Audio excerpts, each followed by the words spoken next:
Good afternoon, everyone. Welcome back to Your Brain on Air. I am your host, Ollie Vogt Larson.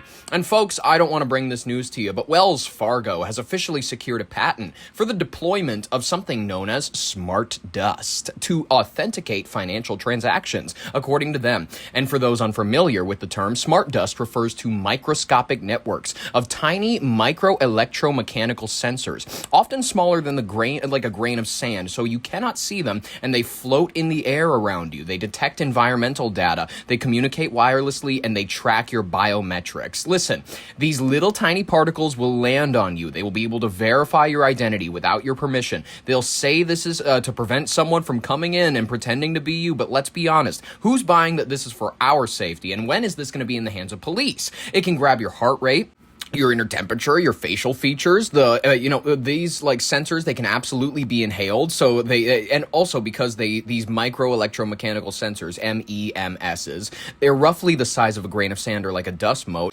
They can easily stay suspended in the air and can enter your respiratory tract. Inhaling them obviously can present a couple of risks. For example, irritation, lung tissue inflammation. Think about it. These are little tiny discs essentially made of raw silicon or metals. That'll interfere with your nervous system, literally speaking. If the particles are small enough to pass into your bloodstream, your nervous system is fucked. Don't worry. They are already working on the biodegradable version to try to give you super cancer quietly. Quietly, it'll disappear into your bloodstream like it was never even there. Now you just have trace elements of metals that you never agreed to. And according to the official patent documentation, the banking giant envisions a system where these invisible airborne sensors could gather biometrics to confirm a person's identity during a payment. As the customer approaches a payment-based station, the floating microscopic sensors could gather biometrics to confirm the person's identity during any sort of payment. And essentially, that is how they're imagining this. They're imagining this is going to grab your facial imaging, it's going to be voice recognition, temperature,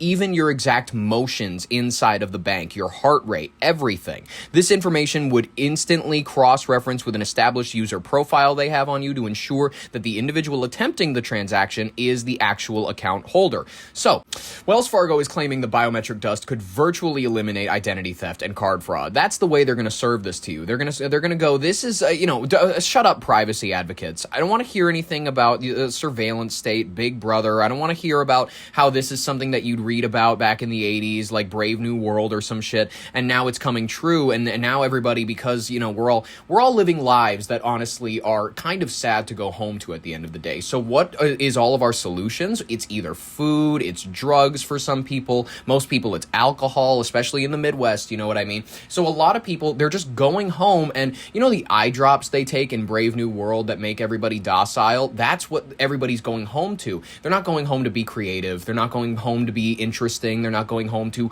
learn about the world before them, they're not going home to gain any culture, they're not going home to season themselves as an individual, they're going home to, kind of dull themselves. They're going home to do nothing. And that's fine. We all get tired at the end of the day. Don't get me wrong. Leisure is great. But let's be honest, that leisure time is not spent in any meaningful or productive way for a lot of people, unfortunately. They're just they're there. You know what I mean? It's like we all turn into plants a little bit at the end of the day, where it's like we're more so decoration for our house. We're not really, participants in the house. At least that's how it feels, you know what I mean? And tech experts are emphasizing the patent filing is simply a way to secure the intellectual property, and it does not mean that invisible banking sensors will be floating in your local branch anytime soon, coming eventually, but not anytime soon. This is just showing that major corporations are actively planning for a highly invasive, frictionless future of commerce, where it's frictionless because we don't need your permission anymore. The moment you walked in, that was your permission. You've allowed us into your body without... Listen, this sounds incredibly invasive. This sounds like something out of a poem that would really terrify some intellectual art student or whatever. This is kind of a scary future that we're envisioning. And I don't know whether or not this is a good or bad thing. I really don't know at this point, because I'm going, listen, if the surveillance state is here, if flock cameras for some reason are able to find you if you urinated in public, but they're not able to find that 4-year-old who went missing last week around the school area, area where they have flock cameras set up everywhere. By the way, the police force probably just took that kid, kidnapped him, and ate him at some Freemason ritual. That's probably exactly what happened to that kid, unfortunately, but what are you going to do about it? Whatever body they don't find, the police force, they end up in the river. We're going to talk about that later, actually. You know what? Let's just drop it right now. A body recovered from the Red River in Moorhead, Minnesota, interestingly enough. Just this morning, the body of a male was recovered early this Wednesday morning by the Moorhead Police Department. A body recovered from the Red River on the Moorhead side early on this Wednesday morning. This in from Katie Edish, Public Safety Communications. At approximately 12:56 a.m., authorities received a report of a body in the Red River near First Avenue North. Emergency responders arrived quickly and recovered a male individual who was transported to the Ramsey County Medical Examiner's office for further evaluation. At this time, there are... How is he ever going to learn how to swim if you save him? No obvious signs of trauma, and the Moorhead Police Department is working to identify the individual. This remains an active investigation, and additional information will be shared when it becomes releasable. I'm Carlson for iNews.tv. I love you, Neil Carlson. Thank you so much for keeping us well and informed. Ladies and gentlemen, I don't even know what to say at this point. Do you listen to this show often? Which Greek school of thought do you think most accurately applies to the general viewing audience, in your opinion? There's Plato, whom believed that what you watch becomes who you are. He thought that when you viewed or consumed tales of lust, wrath, feuding, betrayal, it would eventually subconsciously allow you to be okay with it. You know what I mean? It subconsciously programs you that this is the normal world.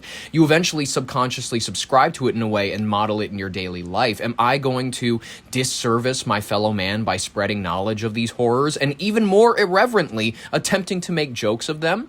Or do you agree with the idea of catharsis, and more specifically the school of thought presented by Aristotle, which is that we enjoy and consume these stories of horror, these stories of drama, so that we can feel all these feelings, these acts, these emotions, these hatreds, the pains, the sufferings, the murders, in order to release all of these feelings in a controlled manner. Those are the ones who would agree with me that this is all just for entertainment. Let me know which I am. Am I a secret plight on the modern dialogue, reducing the seriousness with levity, or am I allowing the conversations more accessibility via this window and reducing the actual stress in the hearts of my fellow public?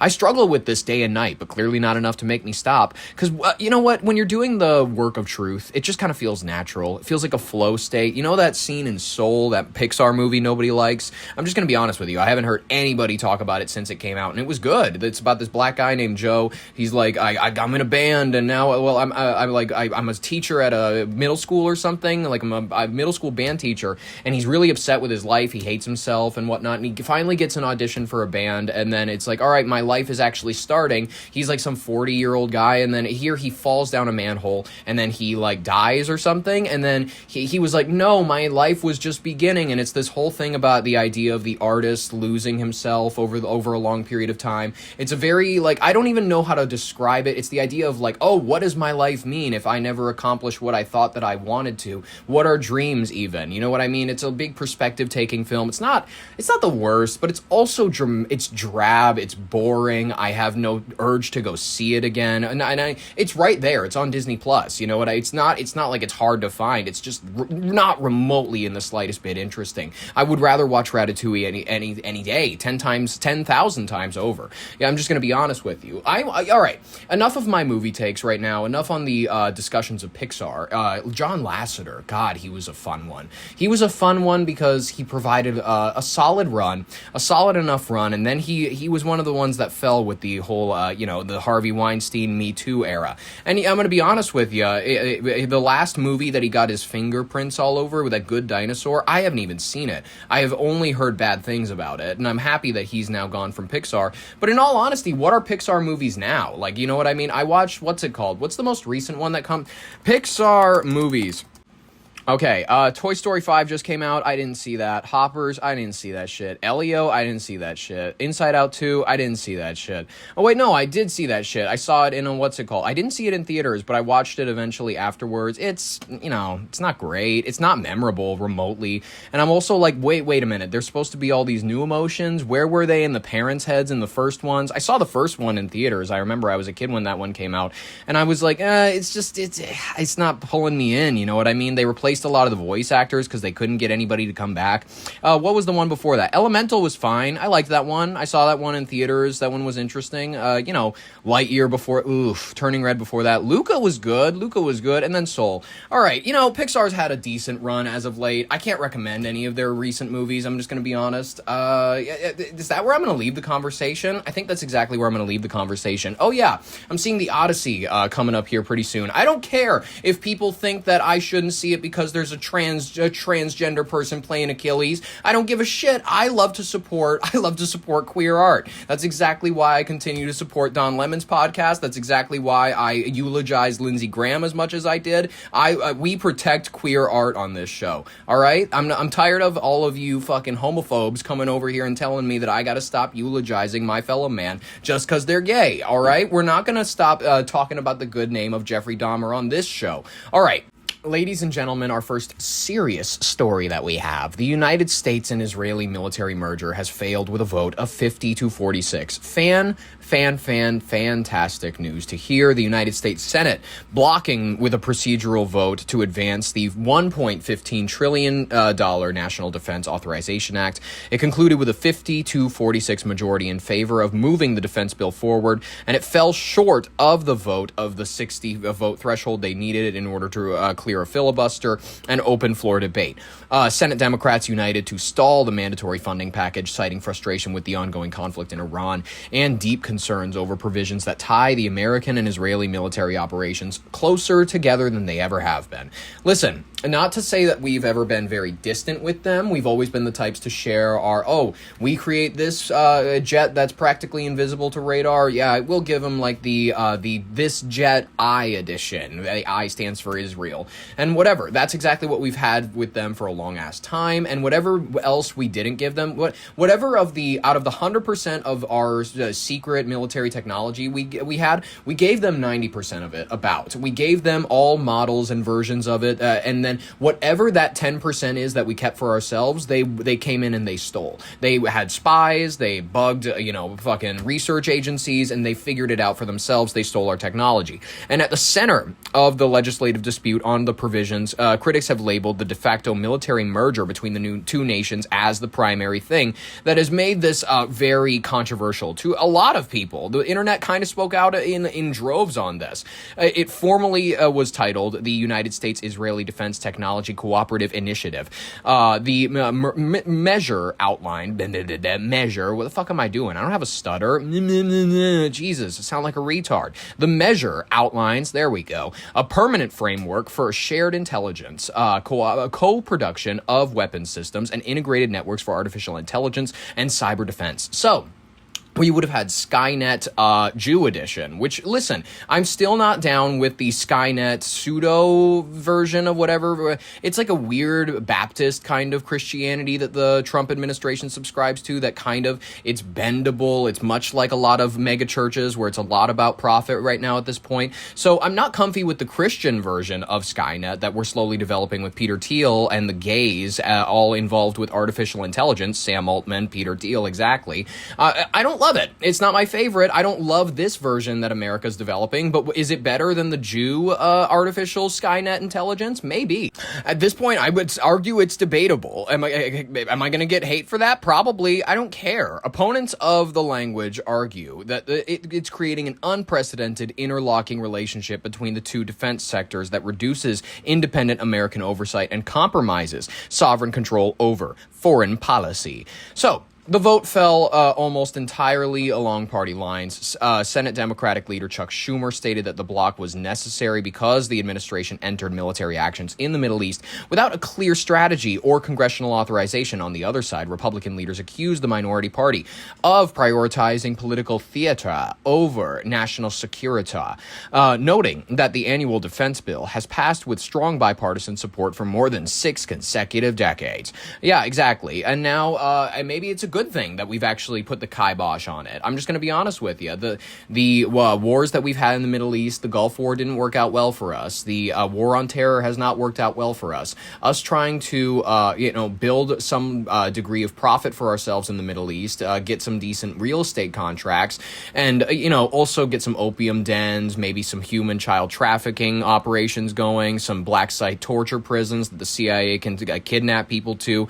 This is all that's what we've been doing the last 60 years, and I don't love that. Maybe we can stop using old brick factories to torture people that we found on battlefields. I think that's a great idea, that we can actually reduce the amount of human rights violations, the amount of people with hoods on and there's dogs barking in the same room, and they got a car battery and they keep attaching it to the person's nipples. I'd rather we not do those sorts of things. I'd rather we not do GTA mission that would get you banned in certain countries. I'd rather we not do that. The legislative gridlock is leaving the Pentagon's blueprint stalled for this foreseeable future. To revive the bill, congressional negotiators will either need to strip out the contested U.S.-Israeli integration clause or adjust the overall military spending levels to win over the 10 additional Democratic votes required to bypass the filibuster. However, I'm very happy to report that I doubt that is going to happen. Of course, very few news outlets are covering this, so I don't have a clip for you on this one. I'm sure people are happy about that, because then we can just move right on to the next good story. And you know what? It's kind of segue. I'm going to segue a little bit. AI, hop on the segue with me and artificial intelligence on over to the next story. Georgia homeowners are being forced from their homes to help power AI data centers. Now listen, Georgia Power, this company, they're expanding their infrastructure to meet electrical demands of artificial intelligence data centers. And this utility company is constructing 35 miles of high voltage transmission lines across Coweta and Fayette counties. So the project runs through more than 300 private properties. It's going to force several families to have to sell their homes or face state-sanctioned land seizure. Now, if you're curious as to why this is legal, you're going to have to be familiar with a concept known as eminent domain, which is the idea that the government is going to say, hey, we're gonna put up the act for a second that we're still a nation with laws, and we're not gonna pretend that we're gonna pretend that we're better than the communist regimes that would confiscate people's farms and whatnot. But in reality, we're no better than that at this point. In reality, the United States, a lot of times, unfortunately, the United States, you have to give the United States credit when it deserves credit, but you got to criticize it when it deserves criticism. The United States has for its entire existence has done this. The seizure of people's land for the personal gain of major private industry. That's just kind of a well-known thing that we do here. And you know what I mean? This legal mechanism just allows utilities companies mostly to condemn private land for public use. It's saying that you as a personal resident you're taking up this land when it could be used to benefit your community. And residents are arguing that the designation is being abused. They're pointing to the Georgia Power's own estimates that 70 to 80% of the new grid capacity will strictly serve private corporate data centers. And impacted homeowners are arguing that displacing families for the benefit of multi-billion-dollar tech corporations violates the intended public use of the utility law of eminent domain, which I kind of argue is a decent defense. I'm going to be honest with you, not a lot of people are on the side of we need more kids to be able to cheat on their finals. We need more people to be able to use ChatGPT. Give us your home. That thing that you were hoping to maybe pass down to your child, give us that, and then we will tear it down and we will build up these ugly power lines. And we're don't get it twisted. This home is coming down. We are tearing this shit up. Legal estimates are already suggesting that 30 homes are facing total demolition, and hundreds of other property owners will lose their land to permanent easements. Affected families families report that initial buyout offers from Georgia Power have fallen significantly below market value. The utility company has defended its process, stating that the eminent domain is used only as a last resort and that all compensation offers align with formal independent property appraisals. Independent property appraisals. They're not going to let you go in there and get somebody to take a look at the addition you put onto your land anytime soon. They're gonna be like, what is the land itself worth? The house we're not even using. Why would we pay you for what the house is worth? That thing's just coming down in a second. So, despite the draw of attention to the state lawmakers, the public backlash growing online, energy analysts are noting that the Georgia's grid strain is a preview of broader national conflict. Tech companies are rapidly scaling up computer infrastructure and competing with a lot of local communities, not just in Georgia. This is Minnesota. This is your local state. This is, if you live in Illinois, you're kind of fucked. Arizona, they're on their way to getting you pretty good.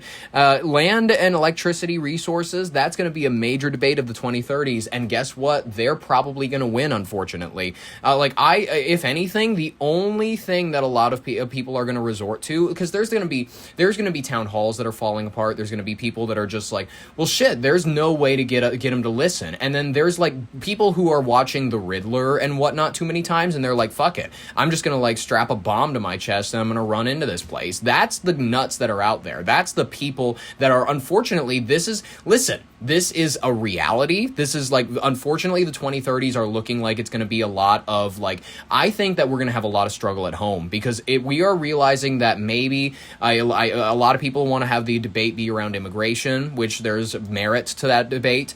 A lot of people want the debate to be around, what is the Ukraine's rights, their land or whatever. No one gives a fuck.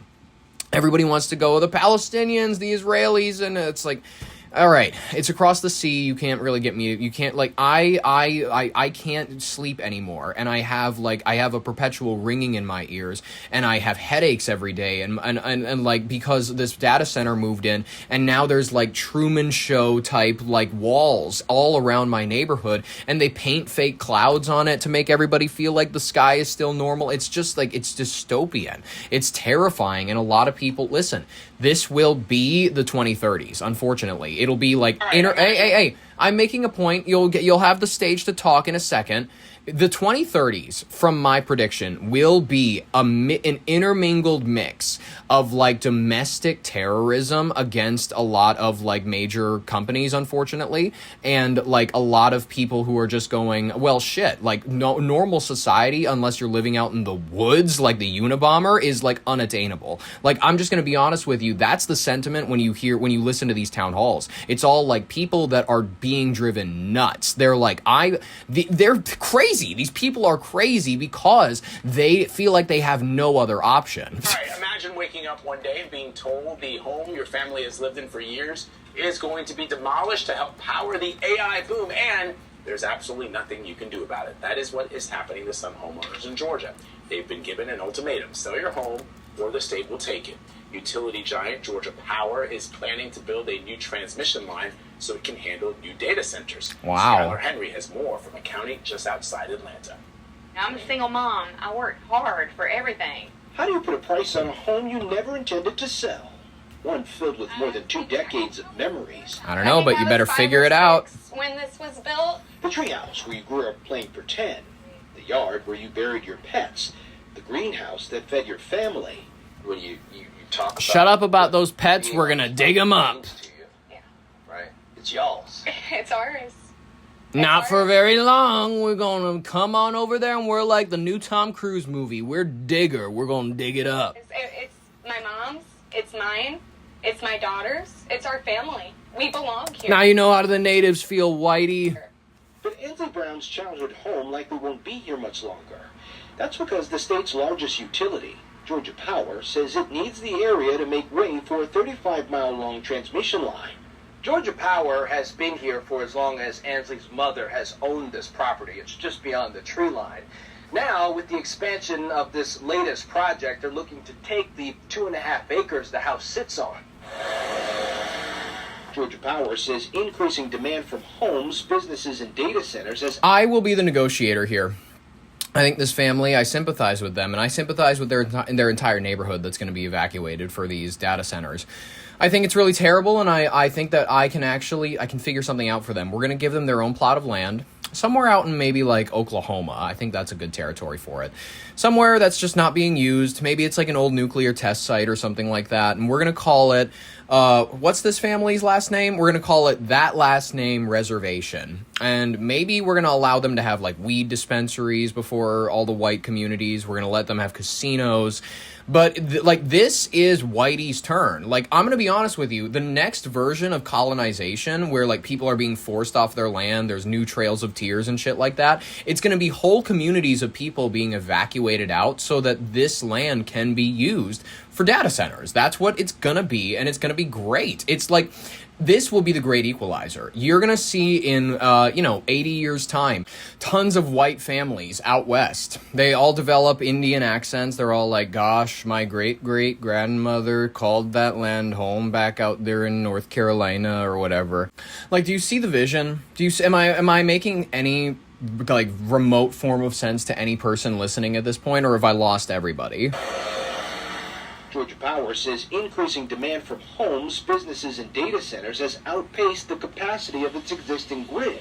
And building a new transmission line requires acquiring more than 300 parcels of land, including residential properties. What did your mom tell you she wanted for this property to be? Generational wealth. So I have a young daughter. This home is supposed to go to her. True generational wealth was the idea. Not and now anymore. it's being stripped from us. Georgia Power estimates 70 to 80% of the power on this new line is expected to help serve data centers, being built in part to support the growing demands of artificial intelligence. It says the remaining 20 to 30% of power will serve the state's growing residential and commercial demand. All power generation starts somewhere. Holly Levitt is a Georgia Power spokesperson. We take into factor our customers, first and foremost. They are at the center of our business and the core of what we do. We want them to be able to have... Not the people we hurt. The people we hurt are just sort of on the side. ...their daily lives. And we take that seriously. We take it so seriously. We take the convenience of our customers so seriously. We'll destroy your home. We will ruin your family's life if you dare to step in Georgia Power's way. ...be able to have their daily lives. And we take that seriously. It is something needed for survival, and we empathize with these community members who are seeing this growth. Georgia Power told us that they feel as if they've done this process responsibly. What would you say to that? I disagree. You can't tear down 35 miles of rural Georgia and it not hurt something or somebody. And to say that you're doing it in the name of data centers is a slap in the face to us, our community, our animals. Brown's they don't care. recently That's came to okay. an agreement with Georgia Power to sell. Brown says if she didn't, the utility could have sought to acquire her property through eminent domain, a legal process that allows private property to be taken with compensation for projects determined to serve a public purpose. Eminent domain is always, a last resort for us, and it's something we never... Look at how giddy this sociopath is to destroy this family's home. She's eager, by the way. I don't care that she's a spokesperson. She's the person who's, like, getting Molotov cocktails thrown through her window right now. To us, it's theft. It's literally a billion-dollar company stealing land from smaller people who can't fight back. We don't have the money to fight Georgia Power. So that's why a few months ago, Ansley took her story to TikTok. My childhood home is being taken by Georgia Power. Her videos went viral, and she began sharing stories of others in similar situations, like Cynthia Van Epps. What is it taking from her? Look behind me.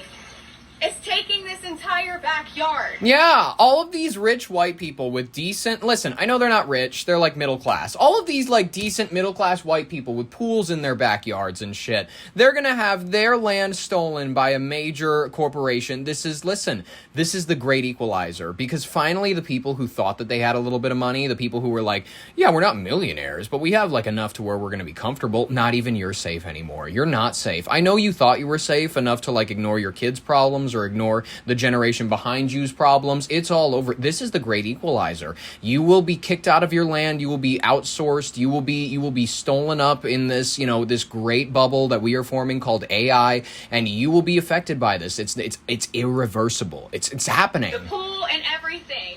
We don't want to move. That's the bottom line. Van Epps and her husband raised 4 kids here. 18 years, a lot of memories here. Our two youngest, who are 16 and 17, are, this is the house they've known. This is the only house that they've known. If Van Epps doesn't sell Georgia Power her property, she says the utility can obtain an easement across a chunk of her backyard, which would require removing the pool, and would leave the transmission line just feet from her home. One of their trucks could pull up right outside our bedroom door, 12 feet from our bedroom door, and there's absolutely nothing we can do about it. What do you say to someone who will push back on any sort of offer that's out there? She, swallowed so hard when this question started getting asked. To someone who will push back on any sort of offer that's out there and say, well, a price tag can't replace memories.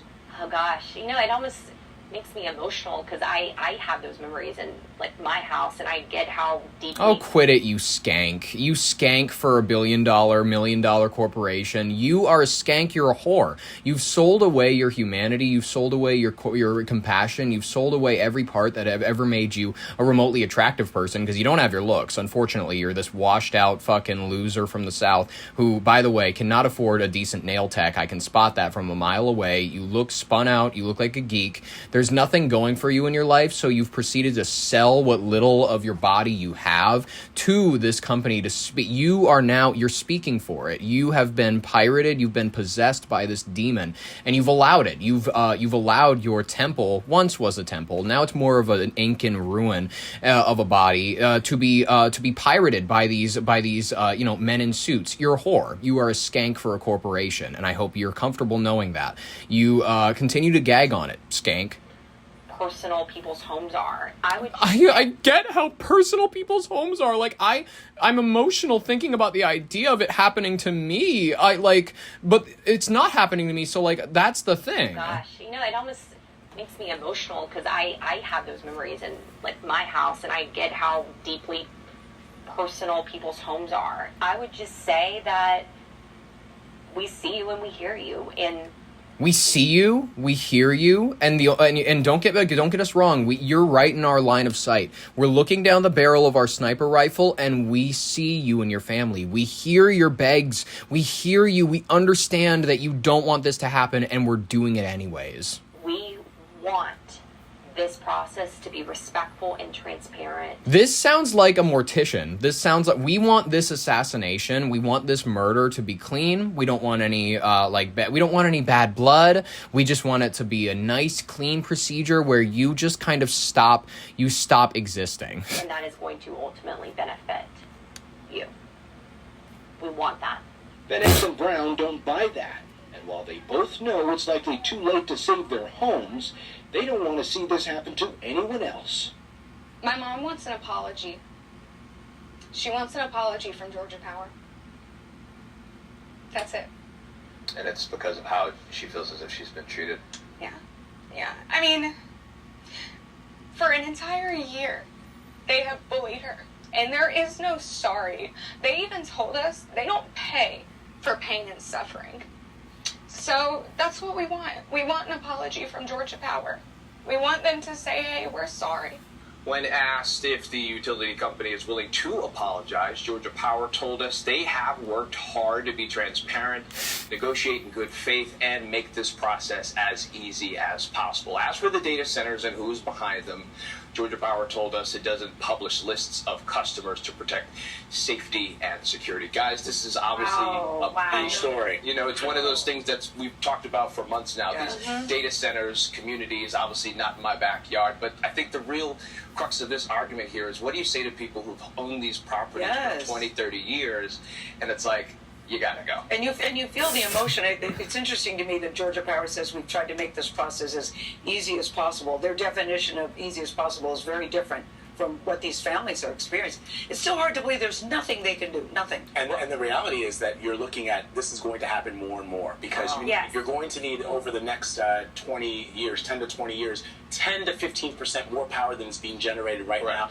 in the United States. That's probably 100 nuclear reactors if you have to generate 110 kilowatts. Yes, indeed. How do you put a price tag on this? Truly. Guess what? It's going to be your house next. It's going to be anybody's house. They're grabbing it up, and there's nothing you can do. There's nothing you can do.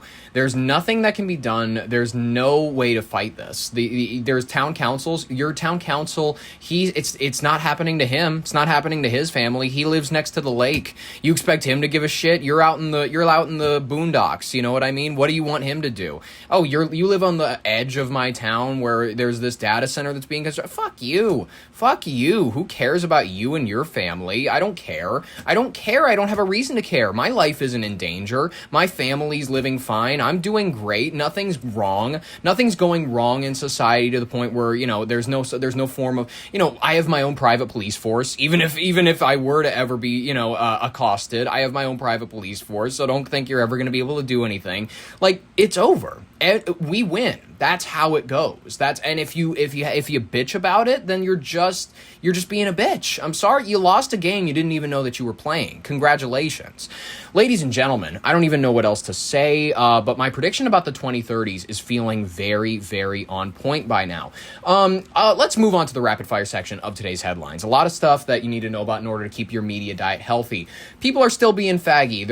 I'm angry about the Minnesota state flag. There's a major debate about it, and at this point I'm saying, why do we even need a state flag? And you know what? This little city agrees with me. Well, the flag debate has flown a new direction tonight in Champlin, as that city, after its city council voted to fly the old flag earlier this year, has changed course, and now it's decided it's not going to fly the old flag or the new flag. It is completely flagless, and the reason is flying either one of the state flags puts the city in an impossible situation with its residents, as which flag a city flies seems to declare a partisan side. At this Here's point, what Champlin City Council member Jessica Tesdall told me about this policy an hour ago. I think we got there because folks just kept coming out. It kept being a divisive situation to the point that there was, death threats in people's mailboxes and, neighbors fighting with neighbors. We now have a partition essentially in the council chambers because folks came up and wanted to approach the dais. So it just has changed for sure. I think both sides are wrong. The new flag is ugly, though whether or not it looks like a Somali flag, yeah, the colors are kind of on point. The star is different, I'll give it that. But the old flag is ugly. It's just the state seal on a back of blue. It's very unappealing to the eye. I think we need a redux. We need a retry. We need a new state flag. I know we just replaced it, but you know who replaced it? Some guy who was an avowed Maoist and very, very much a deep fan of communist China. Tim Walz should not have been put in charge of this. He was too divisive as a character in the first place. And then he had the Somali pirates under his belt. It just was not a good time for the state to change its flag. And now we need Jesse Ventura to come up. We need him. I don't know, maybe him and WWE can work something out. Maybe we can, it'll have an eagle on it or something. I don't know. You need green, you need blue, you need, I don't know what shade of blue, but you need blue for the lakes, all that kind of garbage, whatever. Culture in Champlin to the point that people have felt that we are a city that isn't inclusive, which is not, just breaks my heart. No matter which flag the city chose to fly, they were losing with half of their residents. So Champlin opted out of a debate that has become toxic. Okay, fair, and I'm not going to argue if that's the way that your town wants to handle it, that's fine. This clearly shows that the public is hungry for a new design. The public needs a new design. Ladies and gentlemen, this is my decree. This is my statement right here, right now. Minnesota, even though, when was it 2023? When did MN get its new flag? May 11th, 2024, which coincided with Statehood Day. The redesigned banner features a white 8-pointed North Star on a dark blue shape, which mirrors the state's geographic border. Yeah, the K shape. I don't hate that. We can keep that element of the design of the K shape over the flag.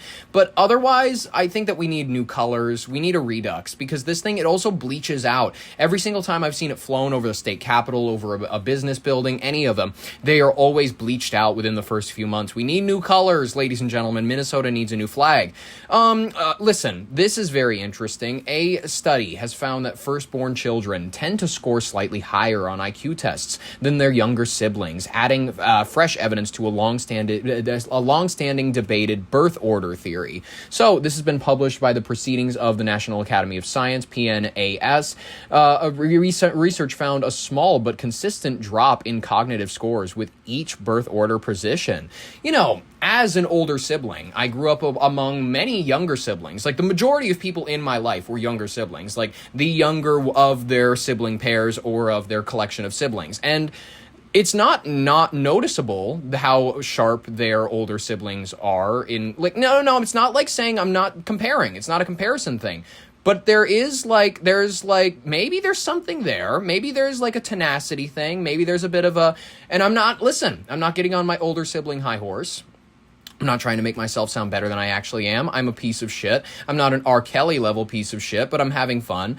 And ladies and gentlemen, that's my segue to this story about R. Kelly clemency request. He has officially asked Donald Trump for a pardon, which he should be granted, by the way. Disgraced R&B star R. Kelly has now formally asked President Trump to commute his 30-year sentence for sexual misconduct convictions. Kelly was convicted in 2022, and last year he filed for an immediate release in prison, saying his life was in danger. His lawyer also made a public plea to President Trump for a pardon, but never formally filed for one. All right, well, it's in the conversation. And if you don't know, R&B singer R. Kelly, it's the remix to Ignition, hot and fresh out the kitchen, mama rolling that body, got every man in here wishing, sipping on coke and rum. Oh, that's a great song. I have to listen to that after this. All right, he was convicted of operating a decades-long criminal enterprise that used his fame and entourage to recruit, exploit, and abuse women and underage girls. He is currently serving a 30-year federal prison sentence for these sexual trafficking and racketeering crimes. Now, listen. He has lured young women and girls into his inner circle. This was the racketeering charge back in 2021, controlling their finances, movements, and communications. He used bribery, blackmail, and physical violence to silence some of the victims, engaged in forced labor and Mann Act violations. The Mann Act is basically transporting individuals across state lines for illegal sexual activity, more often than not to violate an age of consent law type of thing. And in 2022, he was convicted in a second federal trial in Chicago on multiple counts of child sexual abuse, producing child pornography, and enticing minors. He was subsequently sentenced to an additional 20 years in prison for these child sex crimes. Now listen, the songs Bump and Grind, I Believe I Can Fly, these Grammy-winning anthems, I'm just going to be honest with you, these are like Billboard #1 hits. Are these worth forgiving him? Like, I'm going to be honest with you, looking at the potential, not only, listen, I understand that there's old hits, but that shows a man's potential. Is it worth forgiving him for these, like, crimes against humanity in order to get him in the sound mixing studio again? Personally, it's like a flip of the coin. You know what I mean? Most of the people that work in the music industry right now have done these level crimes or worse. Like, we're talking about, this is normal behavior in the music industry, unfortunately. Unfortunately, this is terrible, but it's a reality that we all have to live with. But I'm being honest with you, with the actual predators that we know just exist out in the world right now that are acting in movies, directing them. They get invited to the Oscars every year because their scandal hasn't gone public yet. There's all of these folks that exist in the daily world around us. Can we be honest? R. Kelly is more talented than about 60 or 70% of these folks. And in all honesty, if we're not catching these people that are being in shitty movies, if we're not convicting them, if these people who are like releasing 13-track albums of absolute trash, if we're not convicting them and they're still allowed to go to these ritual mass, child killings and whatnot, if they're still allowed to live out their life of luxury, well, God damn it, a talent icon like R. Kelly, Harvey Weinstein, they deserve to live it alongside them, ladies and gentlemen. That is the opinion of somebody who truly appreciates pop culture, and if you don't agree with me, you just don't truly appreciate pop culture, or you don't understand what these men provided to it.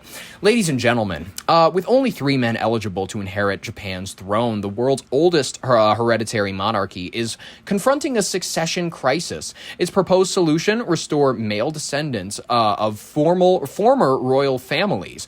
Listen, they're continuing to exclude women from the throne. This is because women, more often than not, at that point, it's debatable how much legitimacy the crown has, because unfortunately they're like in a lot of these societies, they view the man as being the one in power in these relationships. So they go, well, why would we have a queen when her husband's really the one in charge? Like, why would we have that? Why not just make him king? So they're struggling to find some young male jits who want to become emperor. And I don't know if it's going to happen for them. I'm going to be honest with you. They're open. You can't just go like to find, these people are commoners now. They had former royal families. They're not current. Japan is running out of royals, so why won't it let women become emperor? Japan's royal family has just 3 men left in line to the throne. Afraid of a succession crisis, lawmakers are proposing to bring back members of former royal branches, but only the men, not the women. Even Japan's first female prime minister is pushing the plan. To limit eligibility of male descendants. Supporters say keeping the throne in the male bloodline preserves a tradition that's lasted more than 2,000 years. Tsuneyasu Takeda is a descendant of a former imperial branch. He argues that once that lineage is broken, it can never be restored. But polls show most Japanese support letting a woman inherit the throne.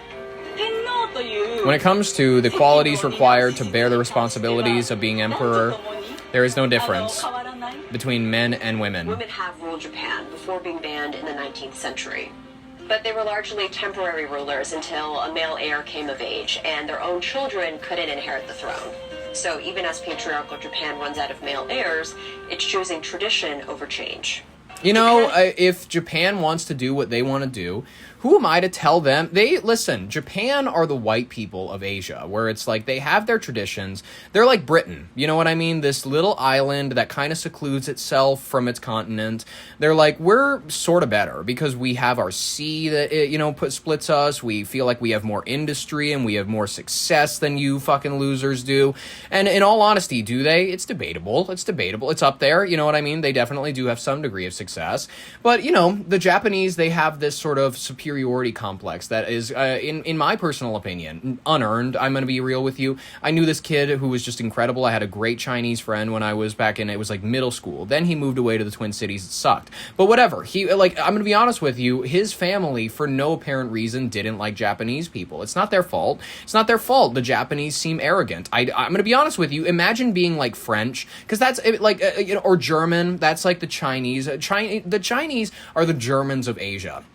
They're on the mainland. They are separate from the Britain, which is the China. Not China. Britain is Japan because they're the island that's secluded and whatnot. And then China is Germany. They have industry. They've tried to take over the whole region a couple times, and they have some degrees of just a very efficient population and whatnot. They're not big on emotion a lot of the times, but they are big on tradition. They're big on culture. And listen.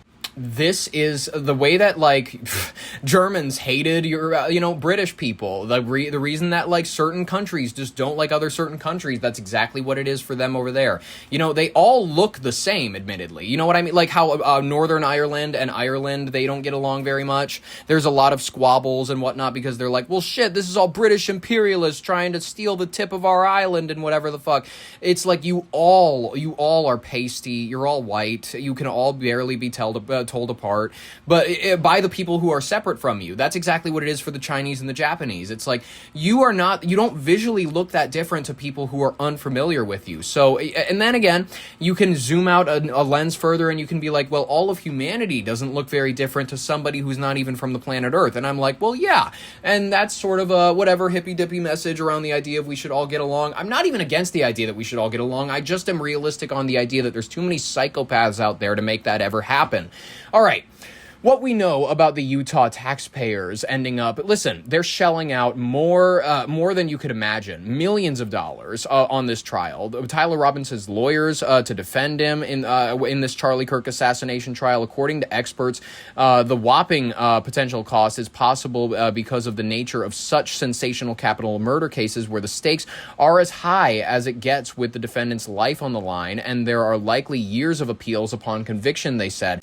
Ultimately, this could cost Utah taxpayers millions, tens of millions, actually. The murder trial of accused Charlie Kirk assassin Tyler Robinson is already costing a fortune.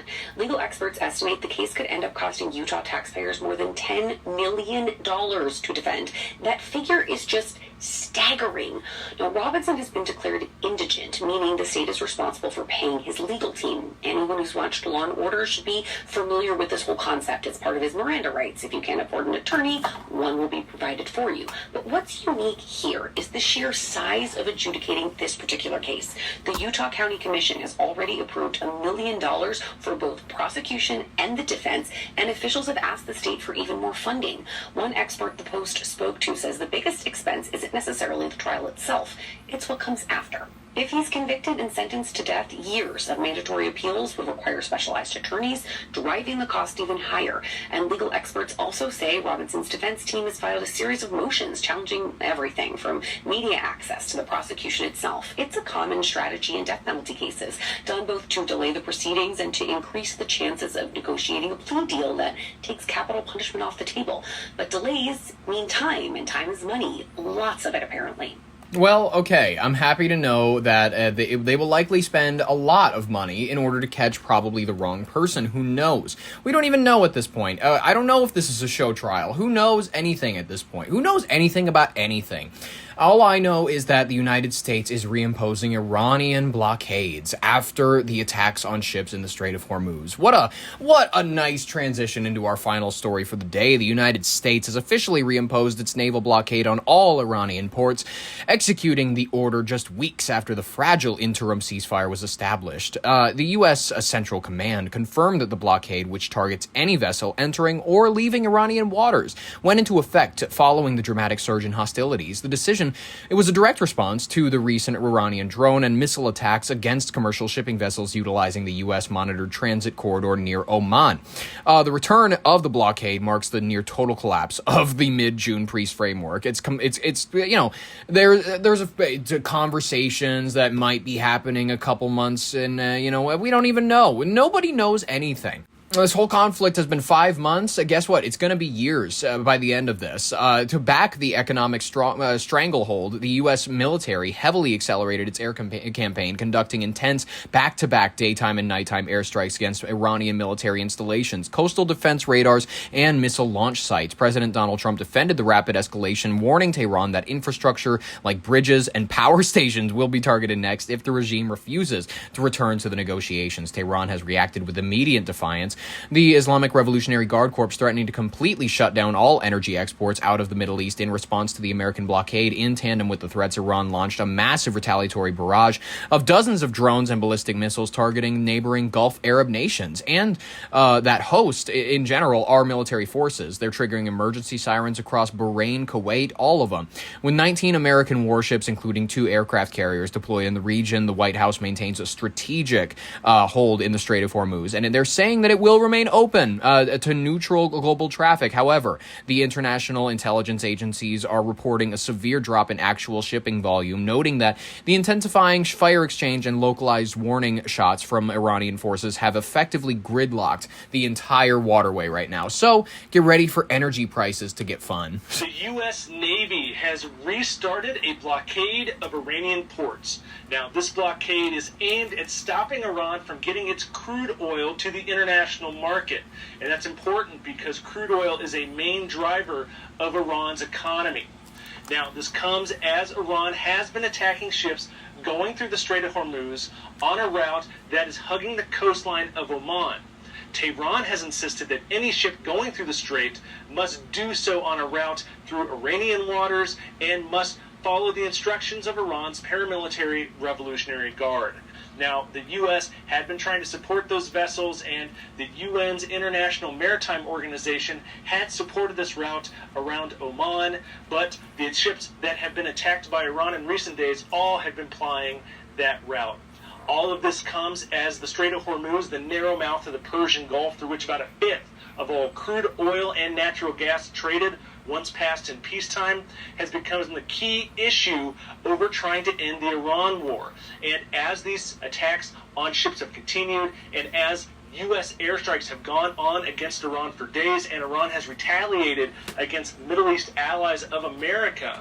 This has really called into question whether or not there will be any sort of permanent end to the Iran war. Already we've heard from the U.S. that any negotiations with Iran over its nuclear program or other issues would have to be on hold until the strait was fully open, and Iran is insisting that it must maintain control of the strait and be able to potentially charge fees on ships going through the waterway. That's been rejected by Gulf Arab allies, the United States, and other countries around the world, showing just how intractable this conflict is, and showing that as these attacks continue, the likelihood of a full-on war breaking out yet again in the Middle East is rising. Well, I don't want to have to leave you with that, but regrettably, that is our final story for the day.